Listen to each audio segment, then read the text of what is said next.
I have to be the adult here. I cannot be acting like I am frustrated and expect her to not be frustrated if I am myself am displaying that type of a behavior.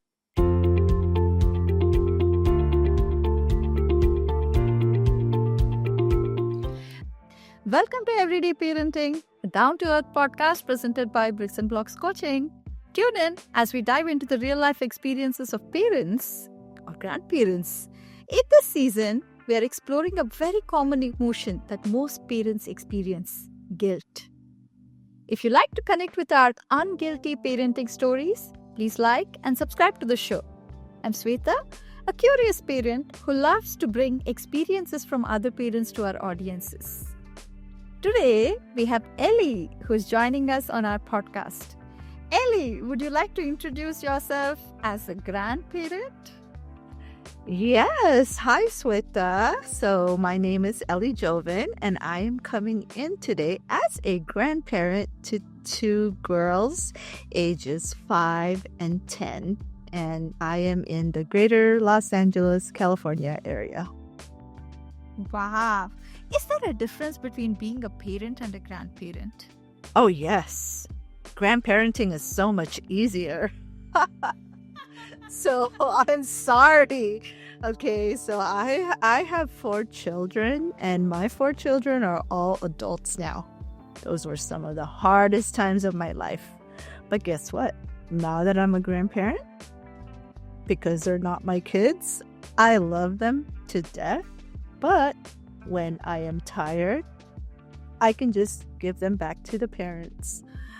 That is the best part about being a grandparent. You can love them as much as you want, and then when you're tired, you can give them back.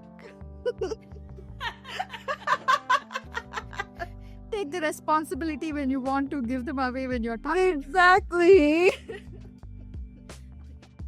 Because this season is focused on unguilty parenting, right?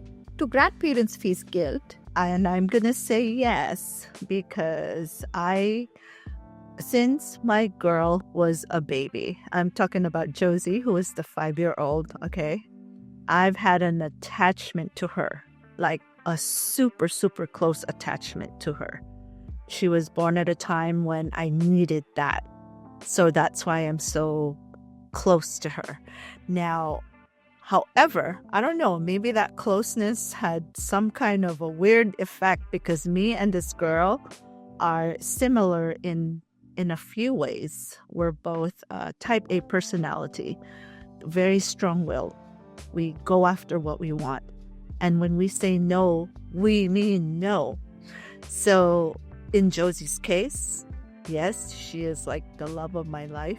But at the same time, when we argue, and we did a few times or have our misunderstandings, there were times when it was difficult and hard. And I guess I could say I had difficult and guilty parts of that happening. What makes you guilty as a grandparent?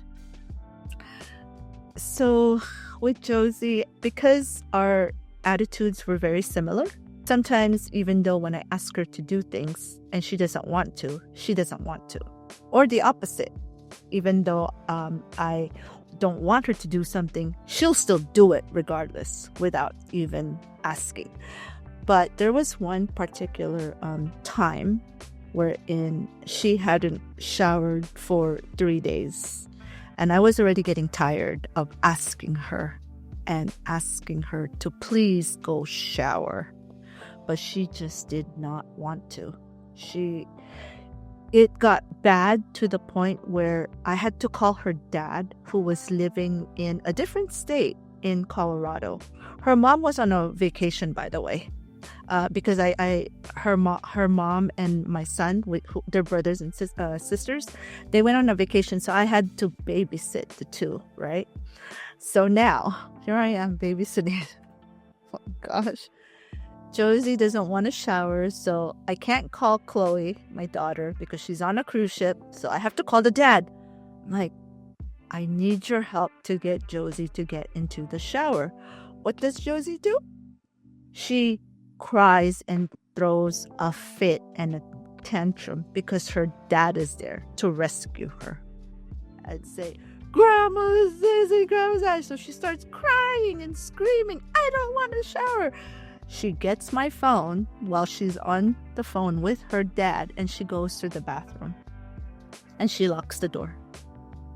And then I freak out because she doesn't want to open the door, even though I am asking her to open the door.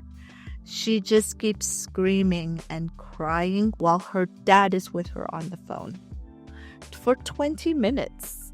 And I know it was 20 minutes because I kept asking her over and over and over again, we need to open this door because I am so scared of what's going to happen to her in there. Thankfully, her dad is on the phone with her, but still, regardless, what if she falls or she slips or something, she gets hurt in the bathroom, right? So I'm getting scared at the same time.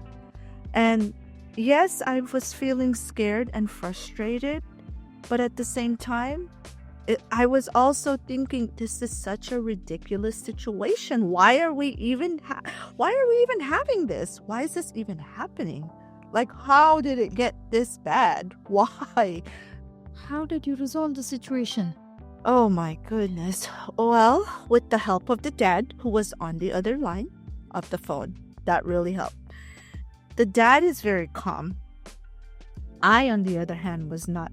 I wasn't a very calm person, and I'm not a very patient person at that time. So I can hear the dad on the phone. It's like, Josie, you gotta listen to Grandma. We gotta open the door. I need you to open the door. Blah blah blah. She still won't. In the meantime, I'm on the other side of the door, and I'm like, Josie, oh.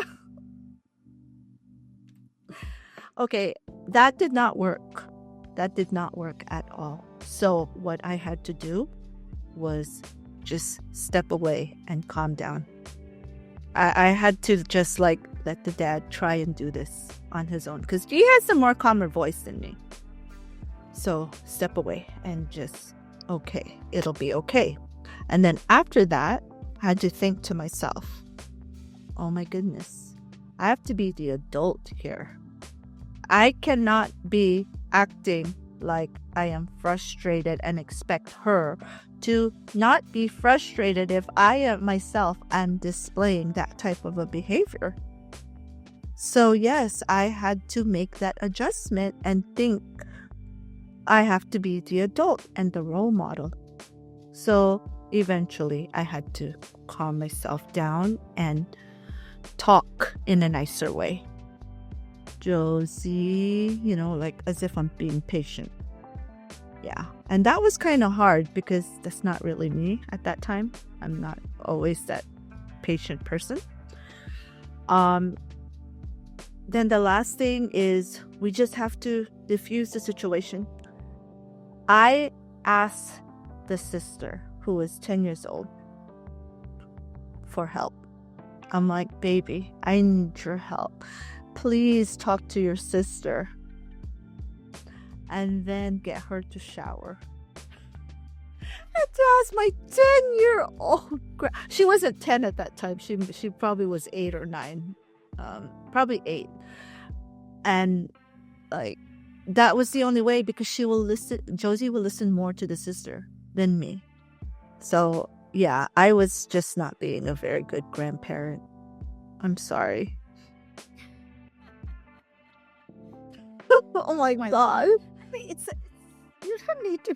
It's a common situation a lot of us face, right? Like, give me the phone now. I need to play this game. Otherwise, I'm not going to do anything. And then it just goes into a fit out there. Or we go into a shopping mall. We see those kids sprawled on the floor saying, I want this toy right now. If you're not, I am not going to budge. So it's going to happen to a lot of parents and grandparents as well out there. So I really like what you spoke about, right? First, we need to calm ourselves down before we understand the child better. And we need to understand that we are the adult and we should be the role model for the kids. So if we are frustrated, if we are scared, that's going to reflect on the child as well. Yes. And diffuse the situation means, bite your ego, right? So even though you... So just bite your ego, get help. Anybody around will help you diffuse the situation. Like, oh man, that's hard for a type A person to do too. I'm giving in. But it's okay. It is what it is. It had to be done. So this was really, really lovely. So like, how did that improve your grandparenting, this whole incident? How did it improve your grandparenting? I will admit that I am and have adjusted. I have become more patient and slow. I will just talk slower to her and just be nicer as well. It's actually, I think, working because she seems to be nicer to me as well most of the time now. Although she still sometimes still has her sassy attitude, but at least I know now that I can't give in to those attitudes. I can't. So yes, I'm actually proud. I'm the one who had to learn. That's such a lovely journey as a grandparent, Elee. Thank you for sharing your story with us. On that note, let's end our podcast today. So before we end our podcast, don't forget to subscribe and share our content with other parents. We'd love to hear your stories, so reach out to us at bricksandblockscoaching.com. Thank you for tuning in today. I'm Shweta, a parent coach, and this is Everyday Parenting. See you next time.